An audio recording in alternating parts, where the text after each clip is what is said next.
Pregnant woman escapes abusive fiance, marries stranger who vows to protect her baby.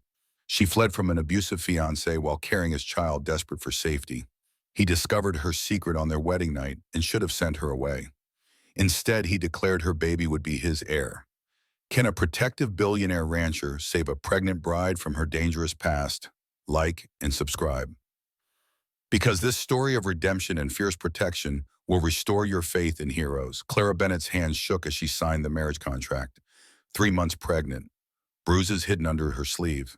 A past she was running from as fast as she could.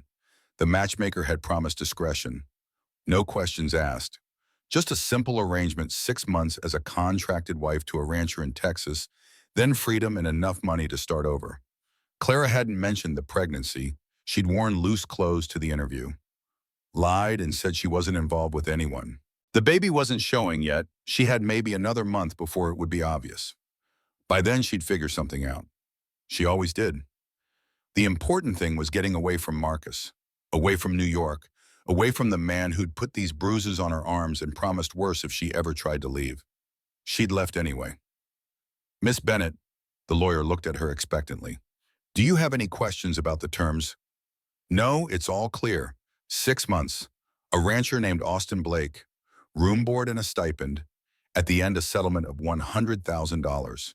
Enough to disappear. Enough to raise her baby somewhere Marcus would never find them. She signed her name. Clara Marie Bennett. Soon to be Clara Blake. For 6 months anyway. Austin Blake stood at the airport arrivals gate holding a sign with Clara Bennett written on it. He felt ridiculous. 35 years old owner of the most successful cattle ranch in Texas, reduced to picking up a mail-order bride like he was ordering furniture. But his sister had been insistent. You need help with the ranch, Austin. You can't do everything alone. And maybe having someone around would be good for you. Since Rachel, don't, he'd said sharply. His sister had fallen silent. They didn't talk about Rachel, about the accident, about how Austin's fiance had died 3 years ago, and he'd buried his heart with her. This arrangement wasn't about companionship. It was about practicality. Someone to help with the house. The books. The 1,000 tasks that kept piling up while he was out with the cattle. Nothing more. A woman approached hesitantly. Small, maybe 5'4", with dark hair pulled back in a ponytail. She wore jeans and a loose sweater despite the Texas heat. Dark eyes that looked wary.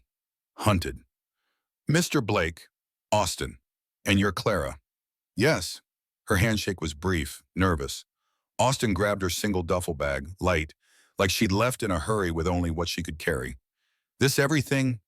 I travel light. They walked to his truck in silence. Clara moved carefully like she was in pain. When Austin opened the passenger door, she flinched slightly. Interesting. The drive to the ranch took 40 minutes. Austin tried to make conversation. Ranch is about 30,000 acres. We run cattle, some horses. I have a house manager, Maria, who will show you around. She's excited to have help. I'm not really experienced with ranch work. That's fine. Mostly need help with the house, cooking, cleaning, paperwork. Maria's been doing it alone for too long. Okay. You comfortable around animals? I've never really been around them. You'll learn. More silence. Clara stared out the window, her arms wrapped around herself. Austin noticed she kept her left wrist covered. You have family in New York, he asked. No, no one. Friends. Not anymore. She wasn't giving him much. But Austin recognized evasion. He'd practiced it himself for 3 years. Running from something, he asked quietly. Clara's head whipped toward him. What? Or someone, you have the look. I don't know what you're talking about. Fine, your business. Austin focused on the road. But Clara, whatever you're running from, it can't follow you here. I don't allow drama on my ranch. There won't be any drama. Good. They drove the rest of the way in tense silence. Yeah, the Blake Ranch was beautiful. The house was a sprawling Spanish-style hacienda, white stucco with a red tile roof surrounded by ancient oak trees. Behind it, corrals and barns stretched toward distant hills. Cattle dotted the landscape like moving clouds. Wow, Clara breathed. It's home. Austin parked in the circular drive. Come on, I'll introduce you to Maria. Maria was 60, round with kind eyes and an immediate warmth that made Clara want to cry. She hugged Clara like they were already family. Welcome, mija. Oh, you're so thin. We'll fix that. Come, come, I'll show you your room. The room was huge. King bed, private bathroom, windows overlooking the ranch. More space than Clara had ever had in her life. Mr. Austin's room is downstairs, Maria explained. You have privacy up here. Bathroom is yours. Anything you need, you ask Maria. Okay. Thank you. Dinner is at 7. Casual. Mr. Austin, he doesn't care about fancy. Maria patted Clara's arm. You rest now. You look tired. After Maria left, Clara collapsed on the bed and finally let herself breathe. She'd made it. She was in Texas. Marcus didn't know where she was. The contract gave her 6 months to figure out what came next. Her hand drifted to her stomach. Still flat, but not for long. In a few weeks, the pregnancy would be obvious. She'd have to tell Austin then. He'd probably send her away. Breach of contract for not disclosing important information. But she'd have bought herself time. Time for the baby to be safer. Time to save more money. Time to plan. Clara allowed herself to hope just a little that maybe this would work out. Dinner was awkward. Austin sat at one end of the long table. Clara sat at the other. Maria served beef stew that smelled incredible, but Clara's stomach was queasy. Morning sickness, though it happened all day now, made everything difficult. She picked at her food, eating slowly. Not hungry, Austin asked. I ate on the plane. Maria's cooking is the best in Texas. You should try it. I am trying it. Austin watched her for a moment, then went back to his own meal. He ate efficiently like someone who saw food as fuel rather than pleasure. Tell me about yourself, he said between bites. Background, experience, what brought you to this arrangement? Clara had rehearsed this. I worked in admin in New York, lost my job, had some setbacks, needed a fresh start. Setbacks, bad relationship, ended poorly. How poorly? Clara met his eyes. Austin's gaze was direct, assessing. He saw more than she wanted him to. Poorly enough that I needed to leave the state. Abusive, she flinched. I'd rather not discuss it. Fair enough, Austin set down his fork. But Clara, if someone's looking for you, if there's any chance of trouble showing up at my ranch, I need to know. There won't be trouble. You sure? I'm sure, Mom. She wasn't sure at all. Marcus had connections, money. He'd made threats about what he'd do if she left. But he shouldn't be able to find her here. Not under a contract marriage, not using Austin's name instead of her own. Probably. After dinner, Austin showed her around the ground floor, office where she'd help with bookkeeping, living room with a massive stone fireplace, library with walls of books. You read? He asked, noticing her expression. I used to. Haven't had much time lately. Feel free to borrow anything. I don't get to them as much as I'd like. Thank you. They stood in the library surrounded by books, and something in the air shifted. Austin looked at her, really looked at her, and Clara felt exposed, like he could see all her secrets. You're safe here, he said quietly. Whatever you're running from, whatever happened in New York, you're safe on my ranch. I protect what's mine. I'm not yours. I'm contracted to help. For 6 months, you are under my protection. That makes you mine. His voice was firm, final. Get some rest. Tomorrow Maria will show you the routine. He left. Clara stood alone in the library, her heart pounding. I protect what's mine. The words should have scared her. Instead, they made her feel something she hadn't felt in months. Safe. Stan. The first week passed in a blur. Clara learned the household routine, helped Maria with cooking and cleaning, started working on the ranch books. Austin's filing system was chaotic, and she brought order to it. She avoided Austin as much as possible. He left before dawn, came back after dark. They'd see each other at dinner, exchange minimal conversation, then retreat to their separate spaces. But Clara felt him watching her, assessing, like he was trying to figure out the puzzle she represented. The morning sickness got worse. Clara started skipping breakfast. She'd sneak crackers in her room, try to keep something down. But Maria noticed. You're not eating enough, mija. You're too thin. I'm fine, just adjusting. You feel okay? You look pale. I'm fine. She wasn't fine. She was exhausted, nauseous, scared, and running out of time before the pregnancy became obvious. 2 weeks in Austin found her throwing up behind the barn. She'd been feeding chickens when the nausea hit hard. She'd barely made it around the corner before losing what little breakfast she'd managed. Clara, Austin's voice behind her. She straightened quickly, wiping her mouth. I'm fine. You're not fine. You're sick. Just something I ate. You've barely eaten anything. He moved closer. How long has this been going on? It's nothing. Clara, his hand on her shoulder, gentle but firm. Talk to me. She couldn't look at him, couldn't lie anymore. Her body was betraying her, the slight swell of her stomach, the pallor, the constant exhaustion. I need to tell you something, she whispered. Okay. You're going to want me to leave. Try me. Clara took a shaky breath. I'm pregnant. Silence. Long, terrible silence. Then, how far along? 3 months. Almost 4. The ex, yes. Does he know? No, I left before I could tell him, before he could. She stopped herself. Before he could what? Austin's voice was dangerously quiet. Clara looked up at him, saw fury in his eyes. Not at her, at Marcus. He hit me multiple times. When I found out I was pregnant, I knew I had to leave. If he found out about the baby, she couldn't finish. Austin's jaw clenched, his hands fisted at his sides. When he spoke, his voice was carefully controlled. You should have told me before you signed the contract. I know, I'm sorry, I was desperate. I'll leave, just give me a few days to figure out. You're not leaving. Clara blinked. What? You're not leaving my ranch. You're pregnant. You're in danger. You think I'm going to send you away? He stepped closer. Clara, you're staying. We'll figure this out. But the contract, screw the contract. You need protection.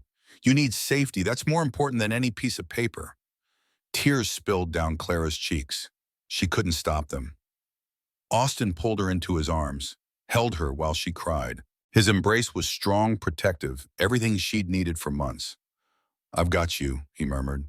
You and the baby. I've got you both. No one's going to hurt you, not while I'm breathing. And Clara, who'd been so strong for so long, finally let herself break. Because for the first time in forever, someone was there to catch her. After Clara's confession, everything changed. Austin insisted she see a doctor immediately. He drove her to town the next morning, sat in the waiting room while she had a full checkup. The doctor confirmed what Clara already knew. 15 weeks pregnant. Everything looked healthy, but she was underweight and stressed. You need rest, good food, prenatal vitamins, and less anxiety, the doctor said, looking pointedly at Clara's elevated blood pressure. On the drive back, Austin was quiet, processing. Finally, he said, we need to talk about the future, about the baby, about what happens after it's born. Clara's hands twisted in her lap. I'll figure something out. Find a job somewhere. Raise the baby alone. Or what? Austin pulled over on the side of the empty highway, turned to face her. Or the baby becomes mine. Clara's breath caught. What? Legally, I adopt the child, give it my name, my protection, my inheritance, or what? His eyes were intense. Clara, you're in danger. So is that baby. As long as the biological father doesn't know, as long as there is no legal claim, you're vulnerable. But if the baby is mine legally on paper, that changes everything. You'd do that for a child that isn't yours. I'd do that to protect you, both of you. He reached over, his hand covering hers. I know what it's like to lose someone you love. I won't let that happen to you, not if I can prevent it. Austin, that's too much. You barely know me. I know enough. You're brave. You're running from danger to protect your child. That takes strength. His grip tightened. Let me help. Let me be the shield you need. Tears threatened again. Why would you do this? Something painful crossed his face. Because 3 years ago, someone I loved died because I wasn't there to protect her. I've lived with that guilt every day since. Maybe I can't fix that, but I can protect you. And maybe that's enough. Clara saw the grief in his eyes, the desperate need to save someone, anyone to make up for the one he'd lost. Tell me about her, Clara said softly. Austin was quiet for a long moment. Then haltingly, he told her about Rachel, about the car accident, about how he'd been delayed at the ranch when he should have been with her.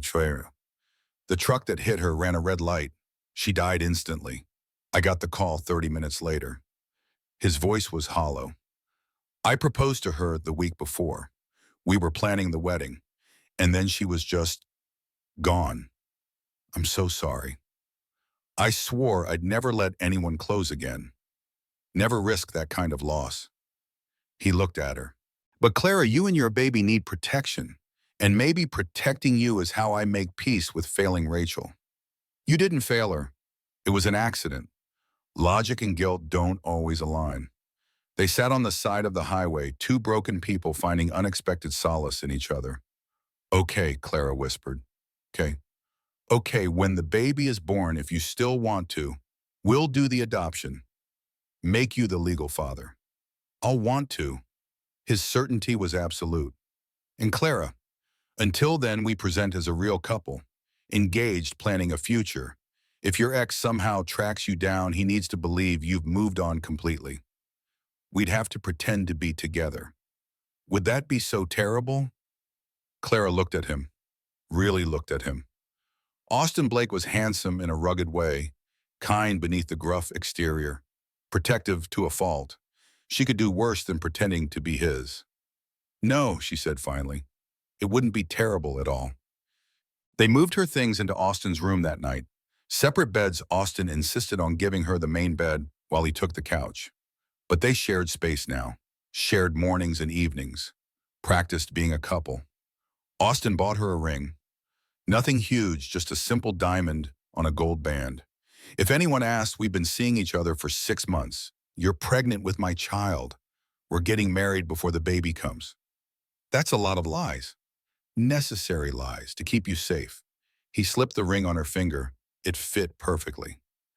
Clara stared at it, this symbol of a fake relationship that felt increasingly real. Austin started treating her like she was genuinely his hand at the small of her back, his arm around her shoulders in public. Protective touches that made Clara's heart race. At night they'd talk, really talk, about their past, their fears, their hopes. I always wanted children, Austin admitted one night. Rachel and I talked about it. A whole brood running around the ranch. You'll be a good father. I hope so. He looked at her belly, which was starting to show now. May I? Clara nodded. Austin's hands settled on her stomach, warm and gentle. She felt the baby flutter the first time she'd felt movement. Did you feel that? She gasped. What? The baby moved. Austin's eyes widened, his hand pressed more firmly, waiting. Then there, a small flutter against his palm. The expression on his face was pure wonder. That's your baby, he whispered. That's our baby. And Clara realized with a start that somewhere along the way it had become our baby in both their minds. The danger came on a Tuesday. Clara was in the garden with Maria when a black car pulled up the drive. Expensive New York plates. Her blood went cold. Maria, go inside, now. What's wrong? Just go. Clara stood frozen as the car parked. The driver's door opened. Marcus stepped out. He looked the same. Handsome in a polished way. Expensive suit. Confident swagger. The man who charmed her then slowly revealed the monster underneath. Clara. His smile was sharp. Did you really think you could hide from me? How did you find me? I have resources, money, connections. He moved closer. Clara backed up. You left without a word. That was rude. You were hurting me. I was correcting you. There's a difference, the Darius. His eyes dropped to her stomach, her very obvious baby bump. And I see you've been busy. Is it mine? No. Liar. He grabbed her arm, the same spot he'd bruised before. Clara cried out, let her go. Austin's voice, cold as ice, deadly calm. Marcus turned. Austin stood 10 feet away, having appeared from nowhere. Behind him, 3 ranch hands, all armed. And who are you? Marcus asked. Her fiancé, the father of her child, the man who's about to make you leave. That baby is mine. The baby is mine, legally, biologically, every way that matters. Austin moved closer, putting himself between Marcus and Clara. And you're trespassing on my property. You have 3 seconds to get back in your car. I'm not leaving without what's mine. She's not yours. She never was. 1. Marcus's hand moved toward his jacket.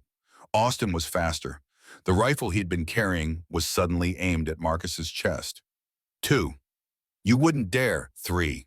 The ranch hands moved forward. One made a call. Clara heard him say, "Sheriff." Marcus looked around, realizing he was outnumbered and outgunned. "This isn't over," he snarled. "Yes, it is." Austin's voice was flat, final.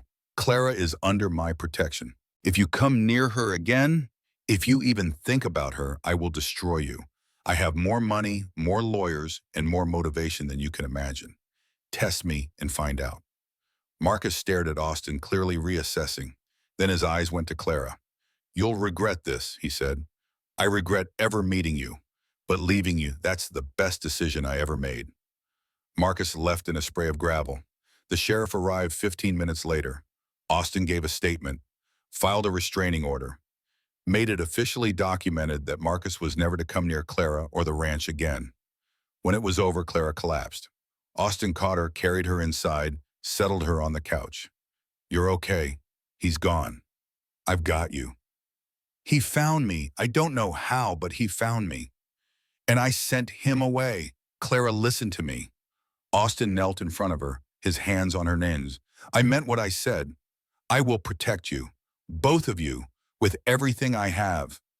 "Why?" Clara asked through tears. "Why do you care so much?" "Because you're mine now. That baby is mine, and I protect what's mine." He pulled her into his arms. "And maybe because somewhere along the way this stopped being pretend for me." Clara's heart stopped. "What?" "I'm falling for you, Clara. For your strength, your courage, the way you sing in the kitchen when you think no one's listening, the way you touch your belly when you talk to the baby, all of it." His arms tightened. "This was supposed to be fake, but it's not. Not for me, not anymore." "Austin, you don't have to say anything. I know this is complicated, but I needed you to know you're not just someone I'm protecting out of obligation. You're someone I care about deeply." Clara pulled back to look at him, saw the truth in his eyes. "It's not fake for me either," she whispered. "I tried to keep it business, keep my distance, but Austin, you make me feel safe in a way I've never felt before. You make me believe I can have a future, that my baby can have a father who will actually love them. I will love this baby. I already do. And Clara," his hand cupped her face, "I'm falling in love with the mother too." They kissed then, soft and sweet and full of promise. When they pulled apart, both were crying and smiling. "So what now?" Clara asked. "Now we make this real, not a contract, not pretend, a real relationship, a real family. You want to raise my baby? Really raise them. I want to raise our baby because that's what they are. Ours. Biology doesn't matter. Love does." Clara kissed him again. Harder this time. Deeper. 3 months of denial and fear and carefully maintained distance evaporating in the heat of finally being honest. "I love you, Baum," she said against his lips. "I love you too. Both of you." They held each other on the couch as the sun set, two broken people who'd found healing in each other. Marcus had tried to destroy Clara. Instead, he'd driven her straight into the arms of a man who would love her completely. And their baby, not yet born but already loved fiercely, would have a father who chose them. Sometimes the best families weren't the ones you were born into. They were the ones you built. The months that followed were the happiest of Clara's life. Austin transformed from protective guardian to devoted partner. He went to every doctor's appointment, his hand in hers. He read pregnancy books. Clara would find him late at night studying chapters on childbirth and newborn care with the same intensity he brought to ranching. He talked to the baby constantly, hands on Clara's growing belly, telling stories about the ranch, about the horses, about the life they'd have together. "Your mama is the bravest person I know," he'd whisper. "And I'm going to spend every day making sure you both know how loved you are." Clara fell deeper in love with him every day. They officially got married in a small ceremony at the ranch. Just Maria, a few ranch hands, and the local pastor. Clara wore a simple white dress that accommodated her 6-month belly. Austin wore his best suit and cried when she walked down the makeshift aisle toward him. "I never thought I'd get a second chance at this," he said as they exchanged vows. "Thank you for giving me a family again. Thank you for saving us." They became Mr. and Mrs. Blake, not on paper for a contract, but for real, forever. The nursery came together slowly. Austin built the crib himself. Clara painted murals on the walls, horses and cattle, and the ranch they'd call home. Maria knitted blankets and booties and tiny hats. Boy or girl, Maria would ask weakly. We want it to be a surprise, Clara would say, her hand on her massive belly. But privately, Austin told Clara, I don't care, boy-girl doesn't matter, as long as they're healthy and ours. Ours. The word never got old. Marcus tried twice more to contact Clara, first through a lawyer. Austin's legal team shut it down immediately. Medical records were subpoenaed, proving Austin as the legal father. They'd done the paperwork early, establishing paternity before birth. Second, through a private investigator who showed up asking questions in town. The locals, fiercely loyal to Austin, sent the man packing with misinformation and subtle threats. He's not giving up, Clara worried. He doesn't have a choice. Legally, he has no claim. The restraining order holds. And Clara, even if he tried something, I'd never let him near you or our child. Our child. Austin never slipped, never called the baby anything else. At 7 months, Clara's water broke early. She'd been in the garden picking tomatoes. Suddenly, warmth running down her legs. Panic. Austin, she screamed. He came running from the barn, saw what was happening, went into calm, controlled mode. Okay, we're going to the hospital. Right now, Maria called Dr. Chen. Tell her we're on our way. The drive to the hospital was the longest 40 minutes of Clara's life. Contractions were already starting. Too early. The baby wasn't due for 2 more months. It's too soon, Clara gasped between contractions. Baby will be fine. You'll be fine. Just breathe. At the hospital, they rushed Clara into labor and delivery. The premature labor progressed fast. Too fast. Within 3 hours, Clara was fully dilated and pushing. Austin never left her side, held her hand, breathed with her, encouraged her through every agonizing contraction. You're doing amazing. So strong. I'm so proud of you. One more push. One more, then a cry. Thin and reedy, but definitely a cry. It's a girl, the doctor announced. Small, but fighting. They whisked the baby away immediately to the NICU. 5 pounds, 2 ounces, underdeveloped lungs. She'd need help breathing. Clara reached for Austin, terrified. Is she okay? She's a fighter, like her mother. He kissed Clara's forehead. Rest. I'll check on her. But he didn't leave, not until Clara was stable and sleeping. Only then did he go to the NICU. The baby was tiny, so incredibly tiny, hooked up to machines, monitors, beeping. But her eyes were open, dark eyes that seemed to look right at him. Austin pressed his hand against the incubator glass. Hey, little one, I'm your dad. Your mom is resting, but she's okay. She's so strong, just like you. His voice cracked. You gave us a scare coming early like this, but you're going to be fine. You have to be fine, because we love you so much already. A nurse appeared beside him. Would you like to hold her? Skin to skin is good for preemies. I can hold her. Of course, your dad. Dad. The word made Austin's chest tight. They helped him into a chair, showed him how to support her tiny head. The baby nestled against his bare chest, so small she fit in his 2 hands. Hello, Emma, he whispered. They'd chosen the name weeks ago. Hello, my beautiful daughter. Emma, Blake, his daughter, not by blood, but by choice, by love, by the desperate need to protect and nurture and guide. Biology didn't make a father. This did. This overwhelming feeling of love and terror and absolute devotion. I promise you, Austin whispered to the sleeping baby. I promise I'll be the father you deserve. I'll protect you, guide you, love you unconditionally. You're mine, Emma Blake, and I'm yours. To hell. Emma spent 2 weeks in the NICU. Austin and Clara practically lived at the hospital. They'd take turns holding her, reading to her, singing to her. Slowly, she grew stronger. Her lungs developed. She started nursing, gaining weight. On day 14, they got to take her home. Clara cried the entire drive back to the ranch. Happy tears, grateful tears. Emma slept in her car seat, tiny and perfect, and finally theirs to keep. Maria had prepared everything. Flowers everywhere. A welcome home Emma banner. A feast for dinner. The ranch hands lined up to meet the baby, each one careful and gentle, treating her like precious cargo. "She's got your eyes, boss," one said to Austin. "She's got her mother's beauty." Austin replied, his arm around Clara. That first night home, neither Austin nor Clara slept. They took turns holding Emma, watching her breathe, terrified something would go wrong. "She's okay," Clara said, around 3 a.m., finding Austin staring at Emma in the crib. "She's healthy. The doctor said so." "I know, I can't stop watching her." He pulled Clara close. "I never knew I could love someone this much. Both of you. My girls." "Your girls," Clara smiled. "We're so lucky to have you." "I'm the lucky one." They stood together, watching their daughter sleep, and knew they'd beaten the odds. Clara had escaped abuse, found safety, found love.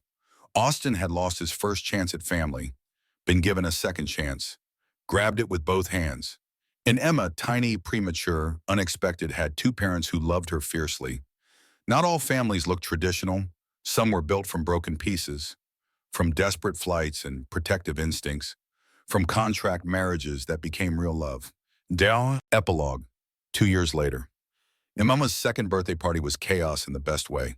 The ranch was full of people, ranch hands, neighbors, Maria's entire extended family. Emma toddled around in a little cowgirl outfit, her dark curls bouncing, absolutely thriving on the attention. "Dada," she called, running to Austin on unsteady legs. He scooped her up, swinging her around until she shrieked with laughter.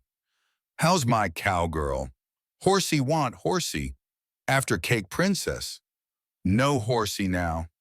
"Definitely your daughter," Clara said, appearing at Austin's side. "Stubborn as hell. Wonder where she gets that." They kissed, Emma squeezed between them, giggling. "Family hug," Emma demanded. They obliged, the three of them pressed together, laughing and happy and whole. Later, after the party, after Emma was asleep, Austin and Clara sat on the porch swing. The stars were brilliant overhead. The ranch was quiet except for the usual animal sounds. "Remember 2 years ago?" Clara asked. "When I showed up here, pregnant and terrified. I remember thinking you were trouble." "I was trouble. Best trouble I ever encountered." Austin pulled her closer. "You gave me everything, Clara. A purpose, a family, a reason to live instead of just existing. You saved me, saved Emma. We saved each other." They rocked in comfortable silence.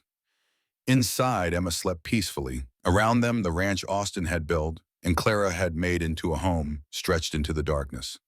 "Austin," Clara said quietly. "Yeah, I'm pregnant again." Austin froze, then turned to her, eyes wide. "What?" "Found out this morning, about 6 weeks." "Clara." His hands framed her face. "Another baby. Another baby. Emma's going to be a big sister." Austin kissed her, deep and grateful and full of joy. When he pulled back, he was crying. "I love you so much. Both of you. All of you. All of us love you too." They sat together on the porch swing, planning for the future, for the growing family, for the life they'd built from nothing. Marcus had tried to destroy Clara. Instead, he'd set her free to find real love, real protection, a real family. And Austin, who'd thought he'd never have a family again now, had everything he'd ever dreamed of. 2 years ago, a pregnant woman had fled to his ranch seeking safety. She'd found a home, a husband, a father for her child. But more than that, she'd found love. The fierce, protective, all-consuming love of a man who chose to be a father, who chose to be a husband, who chose them every single day, and that choosing that daily decision to love and protect was more powerful than any biology ever could be. Did this protective hero story make you cry? Smash that like button, subscribe for more stories of found families and second chances. Comment below. Team Austin or Team Real Dad? Let us know. Also, should we do more pregnancy romance stories? Your comments help us create content you love. New story coming in 48 hours.